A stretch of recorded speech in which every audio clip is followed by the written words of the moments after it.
todo ese tema, Ese proceso ese del día a día. proceso, porque Pues ella mi- también es del Porque interior y mira que quiero... tocaba todos los días lavar la ropa. Ahí Yo no no. sé si a ella le va a gustar. Hay mucha gente que no le gusta tocar el tema del interior, pero yo soy muy orgulloso de ser del interior del país, porque a los que venimos del interior del país nos cuesta muchísimo. Es como nadar contra la corriente.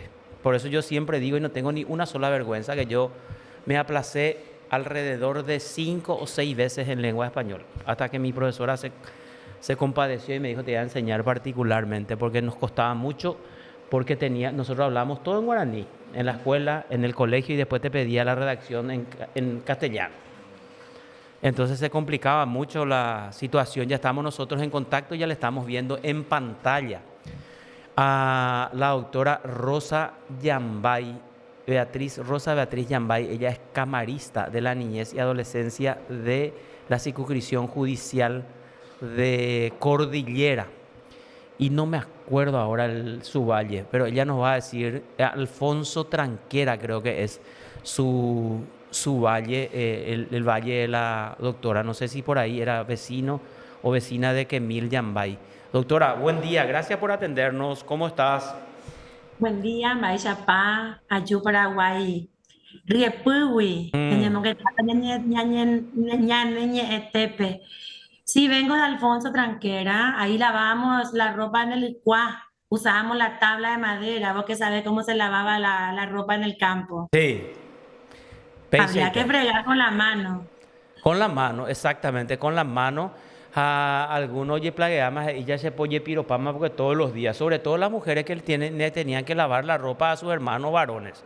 Ah, Ya me acuerdo que mía, nada, veí que te guayas en bala que, porque la cocuepe y que la vela, ¿eh? y clave, ¿y te acuerdas, doctora, de esa época en donde a los guardapolvos, o sea, las ropas más delicadas que usaba uno de vez en cuando, se le ponía ese azul Sí, para que se le dejaba mantenga o se como pueda conservar, ¿verdad? así mismo, Mm. así mismo. Era un proceso riguroso, hasta protocolar. Era un ritual obligado, Sí, lavar el guardapolvo con el azul, enjuagar con el azul. Alfonso Tranquera, entonces es tu valle.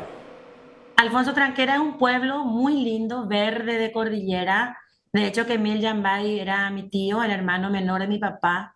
Ah, Mira vos. Sí, así es. Venimos de Alfonso, de cordillera, Paraguay, adentro. y él le canta, pero a Alfonso Loma, así se llama aquel paraje ya viaja. ¿Cómo Oh, entendemos o cómo? a un pueblito alegre y bello voy a cantarle de nuestro pueblo, nuestro canto. Alfonso Tranquera tiene su propio canto. Y él, Alfonso Loma, así se llama, hay una canción también, También, ¿verdad? también, Eh, también, y él sí. le canta a Alfonso, pero él es de Alfonso Tranquera entonces.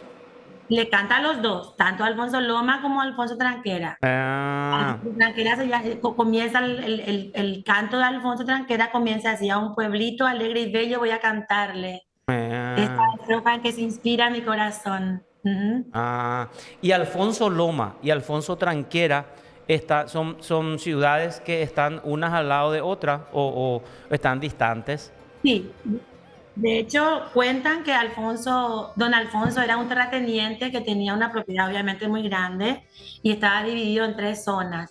En la tranquera donde estaba nuestro pueblito para ingresar a su propiedad, el Alfonso Central donde estaba su casa y Alfonso Loma, que era obviamente una lomada y es toda una zona previa o que se sitúa entre 1 de Marzo y Caraguatán. Hoy es San José Obrero. Mm. Bueno, perfecto. Qué gusto da conocer estas cosas nuestras, ¿verdad? Y bueno, tu tío fue un ídolo total de todas las generaciones, para que te des cuenta, porque la juventud de ahora igual canta sus músicas, o sea, eso ya queda. Y los DJ adaptaron a lo más moderno incluso, pero todo el mundo canta en los festivales, ¿verdad? Yo de hecho que yo escucho mucho la música paraguaya y entre ellas la de Kemil Yambay, ¿verdad? Por una cuestión de generación y de mis padres, también de mis tíos. Apenas me meter la uña en dúa en el interior. Vamos a Aparte que escucharle. las letras son muy descriptivas, muy, muy, muy lindas. Lidia Mariana es un himno al amor, ¿por qué no? Exacto. Y también. Eh, Mm. Sí, hay que eh, leer bien la letra y comprender el contexto también de sentimiento en que Mil escribió esas canciones. Sí, Lidia Mariana, hoy me cuadan jaevas ahí. Jaecuera o yo hijo teba y catuñan de Chapebé, dice la letra de esa. Imagínate, esa es Entiendo. una inspiración de él, ¿verdad? Sí, Lidia Mariana fue su primera esposa, su amada, ¿verdad? Fue su musa inspiradora Mm. para esa canción. Así Bueno, vamos a es. escucharle un poquitito entonces a don Kemil Yambay, aprovechando la oportunidad para rendirle un homenaje, Sí, ¿verdad? Porque señor. falleció él hace poco. Y bueno, nuestros pésames, doctora, pero hay que recordarle, así como creo que sus hijas dijo que él quiere que se le recuerde con alegría, siempre así como fue él en vida, ¿verdad? Por eso vamos a. Ahí está, Rosa Putainte, Lidia Mariana, esa.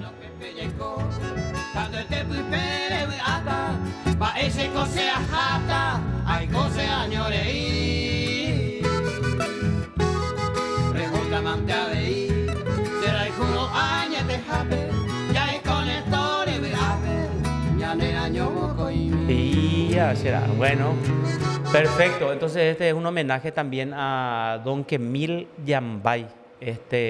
Reitero, muy apreciado, muy querido. No creo que haya una sola persona, un solo paraguayo que le recuerde mal a don Kemil Yambay. Qué gusto, ¿verdad? Que no lo conozca, que me Exacto. llama ahí.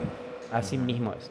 Que no conozca su música, que no conozca, entonces que se hizo famoso por sus imitaciones a los animales, a los pájaros, yaguá, maracayá, curé, o imita paiteja.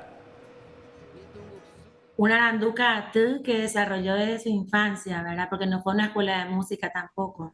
Espectacular. Bueno, doctora, te agradecemos tu tiempo acá con Elvio. Él estaba comentando yo que te llamamos y queremos conversar contigo.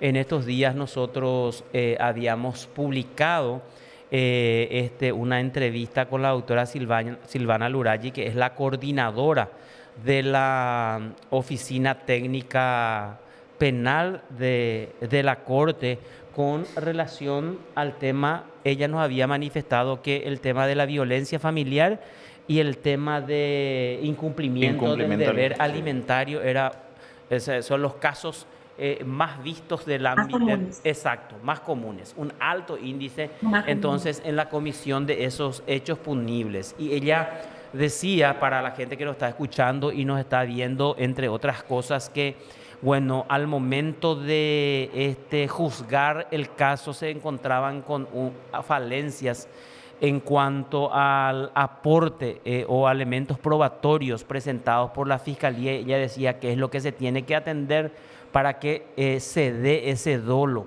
de que si la persona, ya sea hombre o mujer, padre o madre, pueda caer en la comisión de ese hecho punible. ¿Cuál es tu visión como magistrada experimentada en ese campo del fuero de la niñez y la adolescencia? Bueno, ante todo agradecerte, doctor, este espacio para conversar sobre un tema preocupante.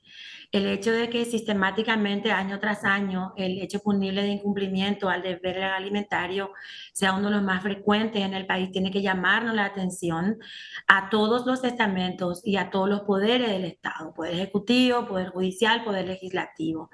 Se trata de una cuestión absolutamente sensible que afecta nada más y nada menos que a la población infanto-juvenil y a las familias del Paraguay, ¿no? Obviamente desde el castigo no se puede solucionar el problema de falta de políticas públicas, ciertamente, pero hay que analizar, creo que con suma seriedad y con una visión holística este hecho punible. Y creo que es muy importante comenzar el abordaje con la observación general 14 del Comité de Derechos del Niño, que define el interés superior del niño precisamente no como una frase abstracta, sino como un concepto triple. El interés superior es un derecho sustantivo, es un principio jurídico interpretativo y además es una norma de procedimiento. Y aquí es donde nosotros los jueces tenemos que ser absolutamente sensibles y afinar los conceptos.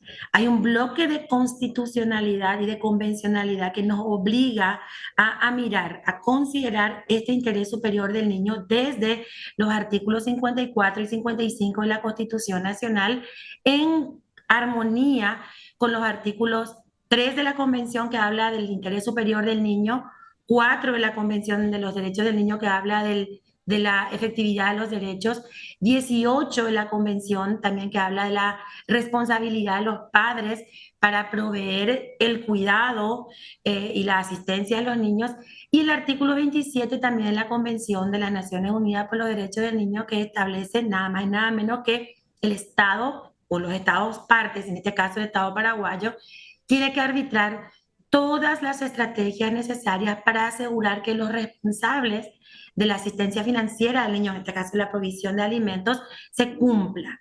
Bueno, y una de las estrategias que el Estado paraguayo ha desarrollado es, en primer lugar, el juicio de alimentos. Entre paréntesis, y ese es un tema académico también, y es un proceso amorfo ciertamente difícil, complicado. Fijar la cuota alimentaria no es fácil, no es una tarea fácil. Es uno de los juicios más complicados del Fuero de Niñez y Adolescencia. Y además es también un juicio más frecuente que cualquier otro junto con las medidas cautelares. Tenemos el juicio de asistencia alimenticia. En el ámbito civil tenemos el juicio de ejecución de alimentos o de sentencia de alimentos. Tenemos REDAN y en el ámbito penal tenemos el incumplimiento al deber legal alimentario. ¿Qué es lo que pasa? La propia Constitución Nacional prevé que una de las excepciones a la prisión por deuda es la del incumplimiento al deber legal alimentario.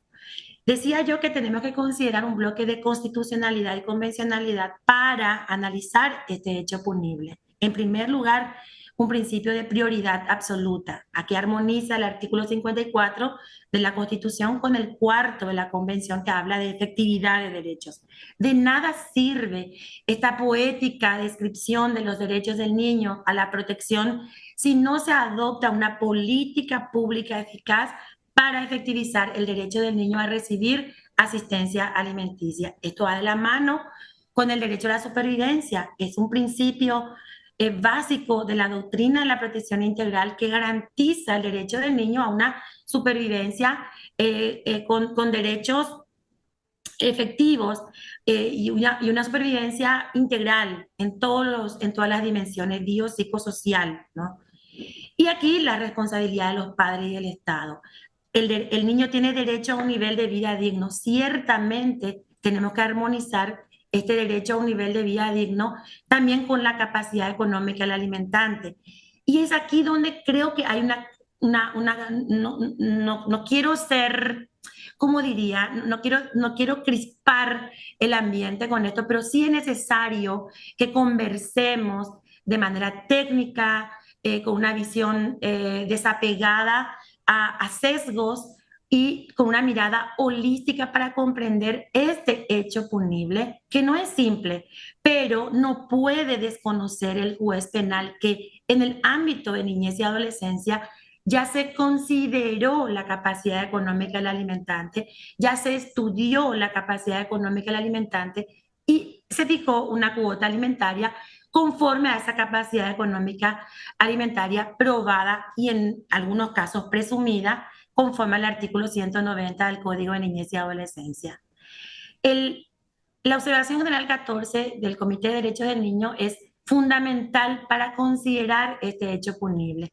Establece que el interés superior del niño es un derecho sustantivo. ¿Qué implica eso? Que en toda cuestión, en todos los ámbitos, en todos los fueros, niñez, penal, civil, etcétera, se debe considerar el derecho del niño a una subsistencia digna y el derecho del niño a vivir una vida con calidad. La seguridad material y el desarrollo integral del niño es trascendental en este punto. Pero también el interés superior del niño es una norma de interpretación, es un principio interpretativo. Y en el ámbito penal, la absolución del alimentante incumplidor basada únicamente en la falta de acreditación del dolo, cuando el alimentante ha sido negligente en el uso de los remedios procesales del fuero, como por ejemplo el artículo 260 del Código Civil, que establece que una vez fijada la cuota alimentaria, si varió la capacidad económica del alimentante, este tiene dos vías: o solicita la cesación de la cuota alimentaria por imposibilidad, por ausencia y por imposibilidad de proveer asistencia, o solicita la disminución de la cuota alimentaria por haber disminuido su capacidad económica. Si el alimentante omitió articular esta vía procesal idónea para acreditar la reducción de su capacidad económica, entonces ignora que el niño tiene derecho a que su bienestar sea tenido, o sea, la consideración primordial en todas las medidas concernientes a él, incluidas las sentencias penales. El interés superior del niño es una norma de procedimiento. ¿Esto qué implica? Que si existen varias formas de interpretar la conducta del procesado, debe optarse por aquella que garantice la mayor efectividad de los derechos del niño. Aquí tenemos que hacer necesariamente un paréntesis, doctor Benítez. ¿Por qué en los últimos años, y vamos a quedarnos no solamente con los 5 últimos años, por qué el incumplimiento al deber legal alimentario es uno de los hechos punibles más frecuentes? ¿Qué mensaje estamos dando desde las instancias competentes? ¿Qué lectura está haciendo la ciudadanía? El padre incumplidor que tiene la vía para, en el ámbito competente, juzgado de la niñez y la adolescencia, plantear la disminución o la cesación, según el caso, no lo está haciendo, se cruza de brazos y espera que el Ministerio Público impute un hecho punible y además acredite un dolo que ya existe. Desde el momento que está en conocimiento de una sentencia que dispone una cuota alimentaria y no articula la vía procesal pertinente para reducir esa cuota alimentaria, entonces ya existe dolo.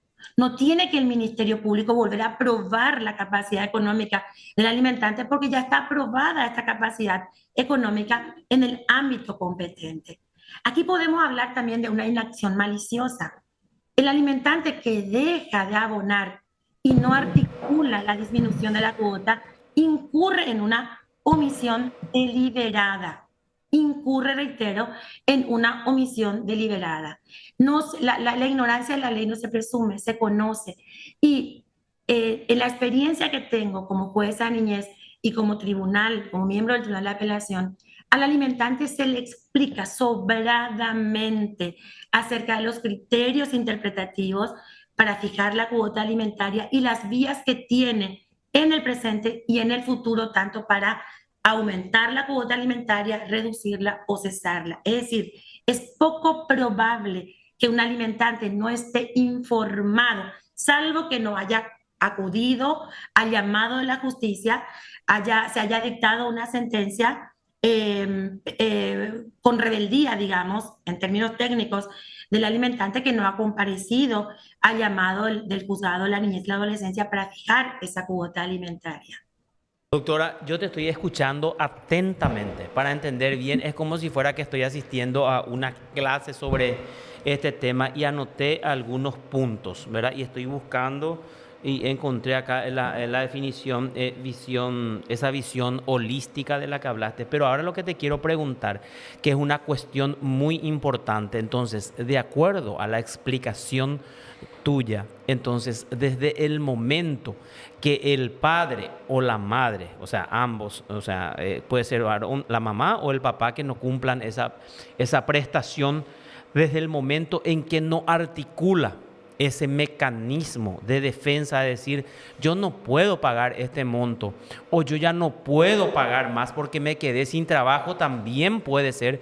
Entonces ahí demuestra su voluntad y ahí va a demostrar su incapacidad para entonces seguir pagando, y que entonces ahí luego ya se da el dolo cuando el papá o la mamá incumple esa sentencia y dice, bueno, incumplo simplemente esa sentencia. Ahí ya existe entonces, desde tu punto de vista, el dolo. El Ministerio Público ya no tiene que probar otras cosas.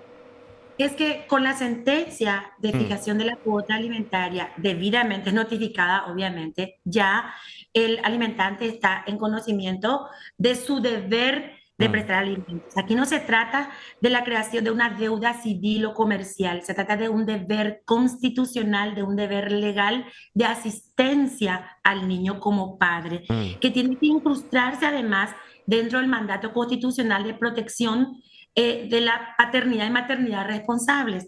Reitero, el argumento de la inacción maliciosa, el alimentante que deja de abonar y no articula la disminución de la cuota alimentaria prevista en el artículo 260 del Código Civil, incurre en una omisión deliberada de no cumplir. Al no acudir al juez de la niñez para ajustar la cuota a su nueva realidad económica, el alimentante está aceptando la vigencia de aquella obligación original establecida en la sentencia dictada por el juez de la niñez y la adolescencia. Por tanto, pretender que el juez penal o en el ámbito penal se lo absuelva por pobreza, entre comillas, no declarada o no probada en el ámbito competente, constituye, inclusive puede constituir un fraude a la ley y una violación del principio de progresividad de los derechos humanos. Aquí también es importante tener una mirada desde el enfoque de derecho de niñez, derechos humanos de la infancia y reitero la visión holística. Yo no me puedo quedar como jueza solamente con la mirada desde el ámbito penal y desde la dogmática penal sin leer derechos humanos, bloque de constitucionalidad y bloque de convencionalidad para resolver este caso.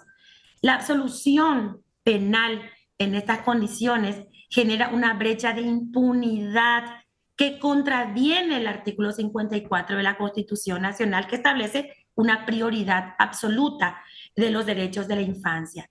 El Comité de Derechos del Niño, reitero, en la Observación General 14, señala que el Estado debe crear un entorno que garantice el cumplimiento de los derechos. Y si el Poder Judicial permite que un alimentante eluda su responsabilidad alegando una situación económica que se negó a formalizar en la instancia competente, que es niñez y adolescencia, el Estado paraguayo está incumpliendo su deber de garantía de pago de la asistencia alimentaria. Y aquí no se puede aplicar la duda razonable en sede penal, porque esta responsabilidad no es un cheque en blanco y este principio no es un cheque en blanco para el abandono material del niño. Cuando el procesado tuvo las vías pertinentes, los remedios legales pertinentes y no articuló estas vías procesales para ajustar su obligación y decidió no cumplir nada más. Claro que hay excepciones, claro que hay situaciones que responden a casos fortuitos, pero tiene que acreditar igualmente en el juzgado de la niñez. Se puede pedir una suspensión temporal del pago de la cuota alimentaria por imposibilidad temporal, por una enfermedad, por un accidente, por desempleo, porque hay situaciones Sí, también de padres empleados, ¿no es cierto? Pero hay que demostrar que es más, estaba mirando, después de leer la interesante entrevista a la doctora Lurati, del porcentaje o la franja etaria de los padres denunciados por incumplimiento. Y están entre los 25 y 40 años. Una persona en edad de trabajar, en edad de una vida económicamente productiva. ¿Cuánto tiempo una persona puede estar desempleada? ¿Cuánto tiempo? Claro que hay empleos formales, subempleos y empleos informales. Todas estas cuestiones las considera el juez de la niñez y la adolescencia para fijar la cuota alimentaria.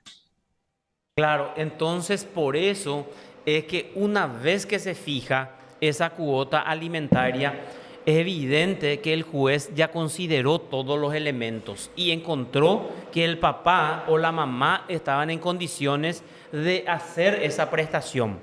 Porque dentro del juicio de prestación alimentaria, así como está diciendo el obligado o la obligada, va a ir demostrando efectivamente y el juez de la niñez no le puede establecer entonces una prestación a un padre o a una madre que demuestra una insolvencia total y absoluta, doctora, o cómo es el... Absolutamente, porque hay que tener en cuenta que el preámbulo de la Constitución Nacional habla del respeto de la dignidad humana. O sea, no se trata de fijar una cuota alimentaria irrealizable. Claro que con una cuota alimentaria de 6,5 jornales o de 3 jornales o de 2 jornales no aseguras una subsistencia digna del niño, ¿no es cierto? Pero estás fijando como jueza o como juez una cuota realizable por el padre conforme a su capacidad económica. El Código de Niñez y Adolescencia establece que los padres tienen la obligación de proveer alimentos conforme a su capacidad económica, haciendo un principio de proporcionalidad y corresponsabilidad que el juez de la niñez considera. Por eso es que se fijan, hay cuotas alimentarias de 2 jornales, 3 jornales, 4, 10, 15, según la capacidad económica del obligado. La interpretación del dolo del artículo 225 del Código Penal debe realizarse de forma sistémica.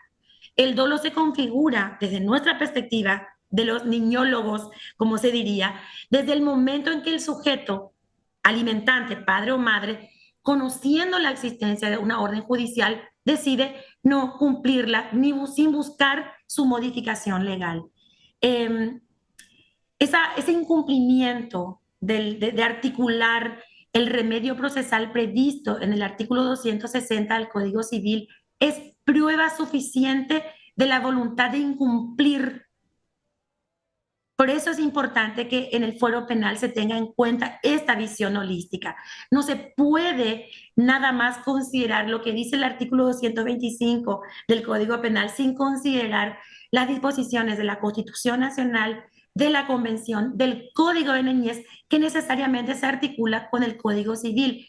Conocer derecho de niñez, conocer hechos punibles que afectan a la infancia, nos impone el deber de articular esta mirada holística, doctor.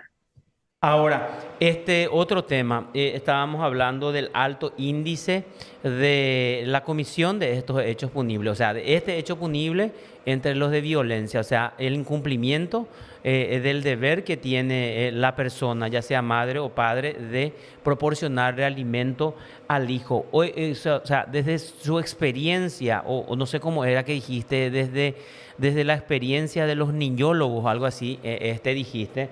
Bueno, eh, este, eh, ¿por qué ustedes creen, los niñólogos o los especialistas en el fuero, creen que saltó o aumentó muchísimo el tema del incumplimiento del deber alimentario, doctora? Bueno, es una cuestión histórica. Hay que ver qué visión tiene la ciudadanía paraguaya de los derechos de la infancia. ¿Cuál es tu nivel de comprensión como persona de tu responsabilidad como padre o como madre o como familia de proveer al sustento necesario para una subsistencia digna de ese niño? Históricamente, el niño o la infancia no ha sido visibilizada como persona con derechos humanos. De hecho, la convención viene a instalar una nueva concepción y una nueva mirada. Es una cuestión cultural. Es una cuestión cultural que se profundiza y se agrava con esta lectura que se hace desde un sistema que dice no podemos probar el dolo, no se probó y la absuelvo. O sea, puede pasar todo el filtro de un juicio de alimentos, la fijación de la cuota alimentaria y un abogado conocido en el criterio establecido en sede penal que dice solo tenemos que cruzarnos de brazos y no hacer nada y resultarás absuelto en un proceso que va a durar 2, 3, 4, 5, inclusive 10 años. Tu hijo va a llegar a la mayoría de edad y no pasa nada, serás absuelto. ¿Cuál es el mensaje que le estamos dando? ¿Cómo lee la sociedad su responsabilidad de ejercer una paternidad responsable? ¿Qué nivel de esfuerzo está haciendo esa persona que trae hijos al mundo y se cruza de brazos porque hay un sistema que es condescendiente con su decisión de no cumplir con un deber más que legal, moral? E independientemente de que sea cuestionable desde el punto de vista moral, centrarnos y quedarnos, casarnos con una dogmática penal separada de una visión humanista, de una dogmática desde el ámbito de la niñez y la adolescencia, es mucho más perjudicial. ¿Por qué? Porque una sentencia que una sentencia de cualquier instancia que no contemple esta posición de sujeto vulnerable del niño que no pidió venir a este mundo, que es cuya existencia es una decisión de los adultos, entre paréntesis, es mucho daño el que podemos hacer con una sentencia que absuelve invocando un dolo que sí existe desde el momento que está informado de una sentencia y no articuló, reitero, las vías procesales para reducir o cesar la responsabilidad de alimentar. ¿Por qué? Porque cuando los padres, los responsables primarios, carecen de esa capacidad económica, temporal o no, de proveer alimentos, esta responsabilidad se traslada a la familia ampliada e inclusive al Estado de manera subsidiaria. Pero para que esta secuencia de responsabilidades se pueda articular, tiene que salir del escenario el responsable primario, que es el padre o la madre. Creo que aumenta la cantidad de denuncias primero y luego procesos penales por incumplimiento, por esta cuestión cultural de no reconocer al niño como sujeto de derechos y de no reconocerse los padres como responsables de la existencia, primeramente, y del diseño del proyecto de vida, en segundo lugar, de ese niño de cuya existencia es responsable. Sí, sumamente interesante también en esa última parte. No sé si Elvio de repente también tenés algunas Sí, sí. preguntas para la doctora. Yo te quiero preguntar y después le dejo a Elvio para que te pregunte también, doctora, esa responsabilidad subsidiaria, pero para que se active ese mecanismo, el papá o la mamá, los que están en la primera línea, tienen que entonces demostrar su absoluta incapacidad económica para que el juez entonces o dentro del juicio se pueda determinar que lo hagan los abuelos u otras personas y finalmente eso puede llegar al Estado y el Estado a través de quién lo tiene que hacer, doctora, para entender bien.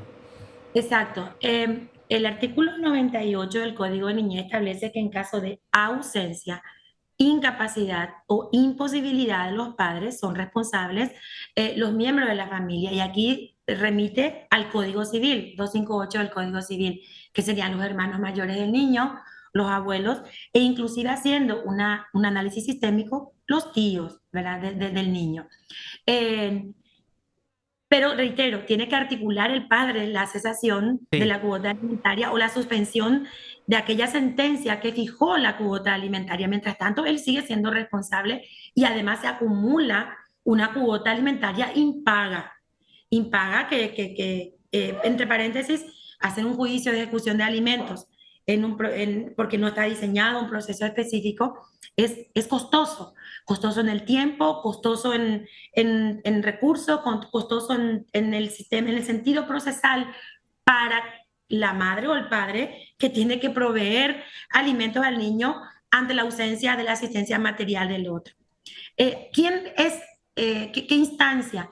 Fíjense que el artículo 34 del Código de Niñez y Adolescencia establece que en caso de emergencia la CODENI que está instalada en cada municipio, tiene la obligación de proveer asistencia material al niño, no el juzgado. La justicia no da asistencia, da garantías.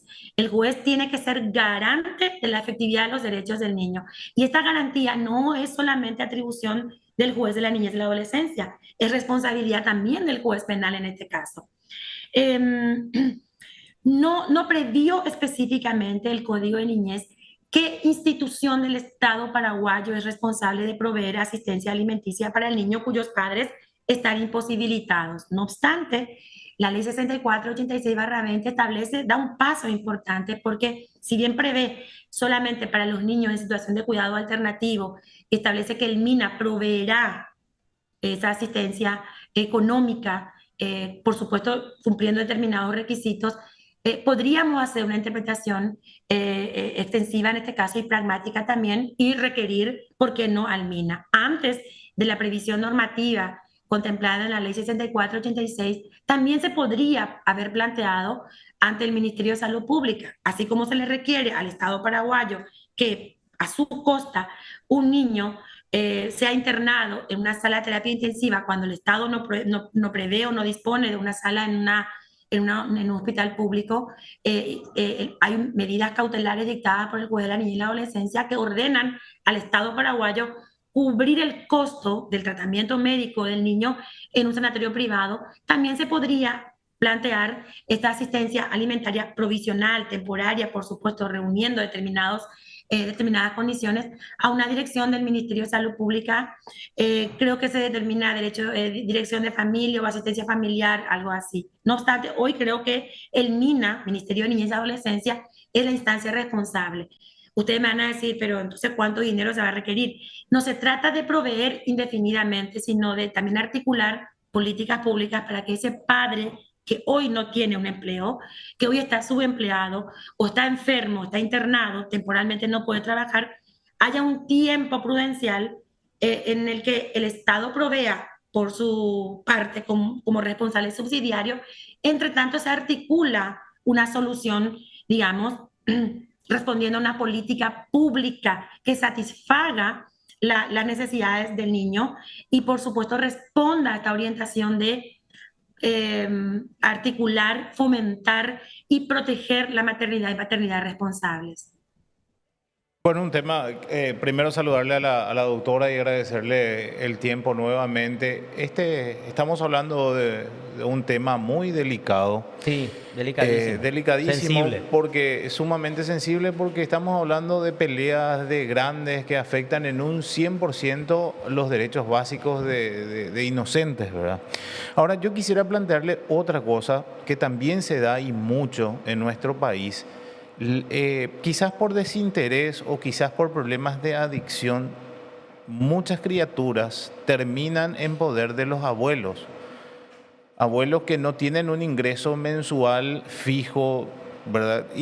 O quizás por desinterés le dejan con el abuelo, con la abuela y que le cuide la abuela y los padres continúan con su vida. ¿Cómo se puede hacer en ese caso?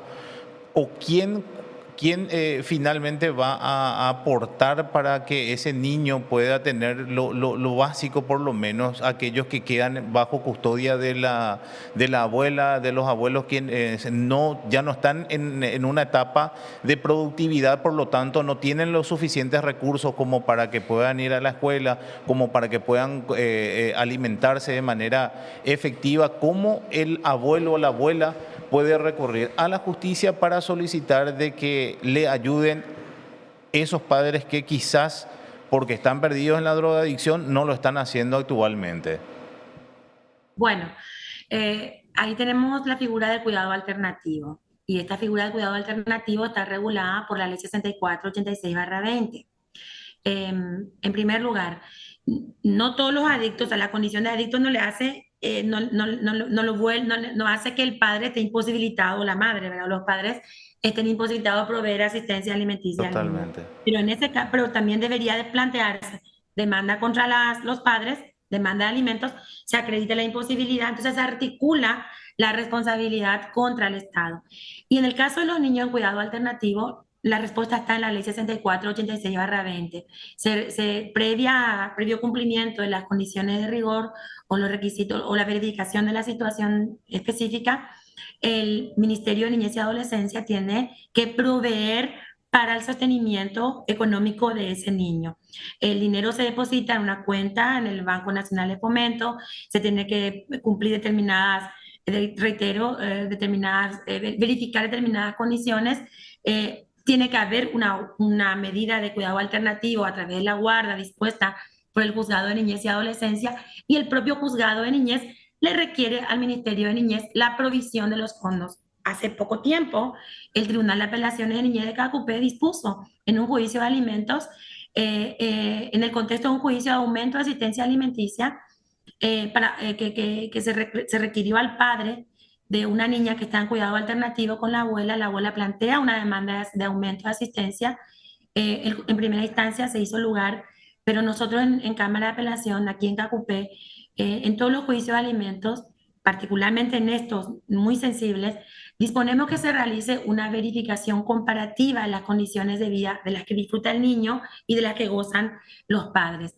Y en este caso, la información que tuvimos es de una condición de pobreza extrema del padre, y no se le puede imponer una cuota irrealizable porque esto implica afectar la propia dignidad del alimentante. Entonces, revocamos el aumento dispuesto en primera instancia, pero dispusimos que el juzgado que ha dispuesto la guarda articule con el Ministerio de Niñez y Adolescencia la provisión de la asistencia alimenticia prevista, si mal no recuerdo, en el artículo 20 de la ley 6486/20 precisamente.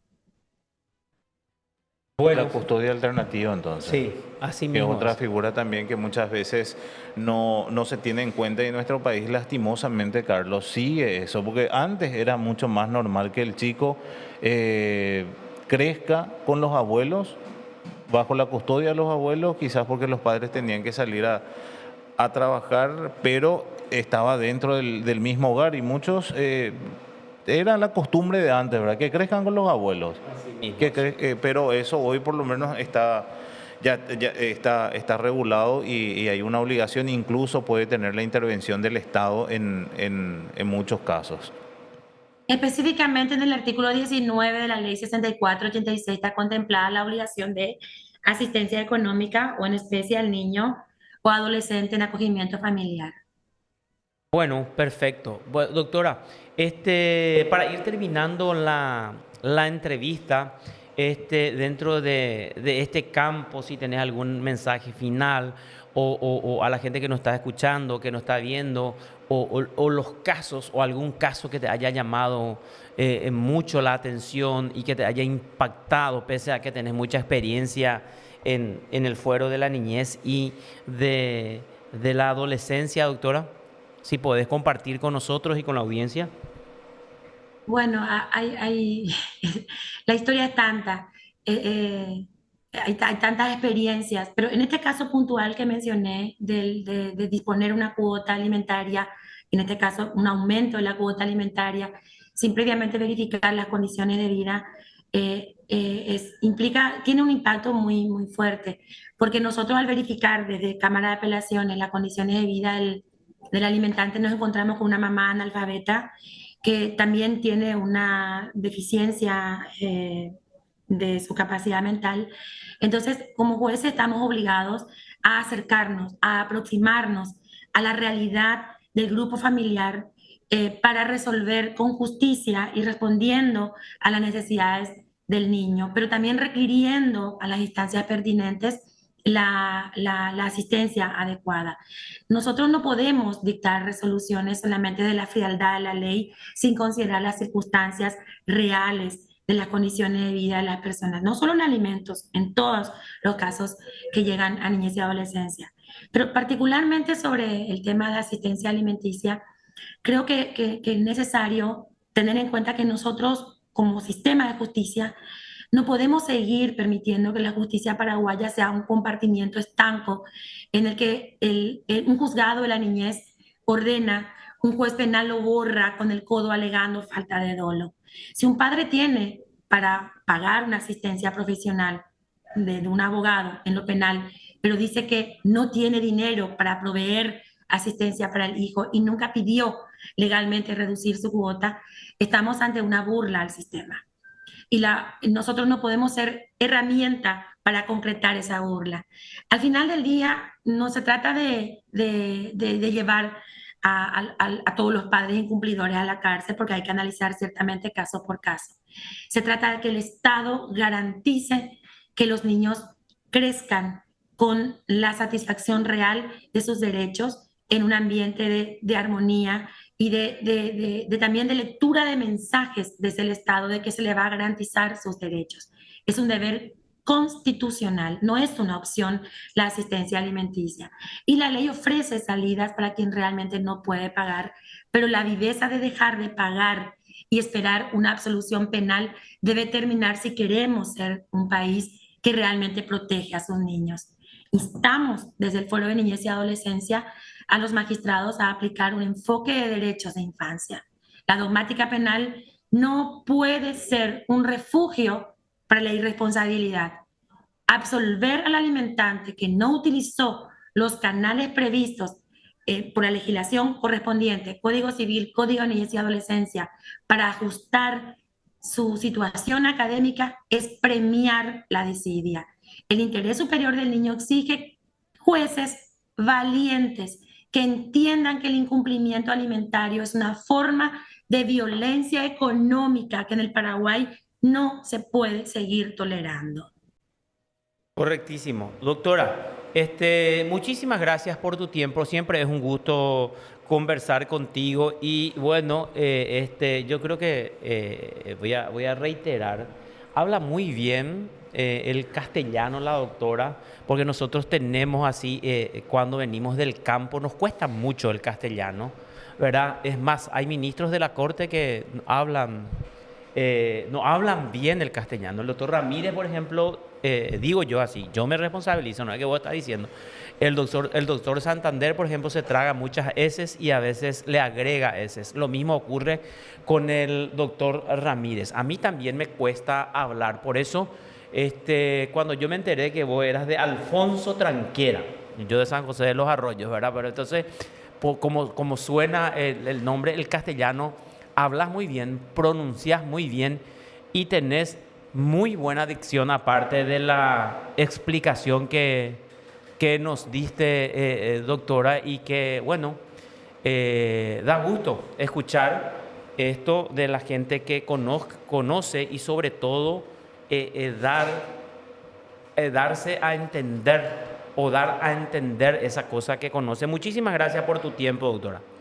Gracias a ustedes, doctor, gracias a este medio. Es un espacio muy propicio para, digo, reitero, plantear esto para su discusión, para su análisis y también provocar necesariamente un espacio de diálogo entre los responsables. Agradezco mucho tu consideración y tu apreciación también. Un saludo cordial para tu audiencia. Gracias, doctora, muy amable. Un gusto. Bueno, 10 con 22, 10 con 21 minutos. Sí. ¿Qué te parece lo que le dije a la doctora? Habla muy bien legalmente. Habla muy bien, sí. Nosotros tenemos la costumbre la mala costumbre, ¿verdad? Muchas veces nos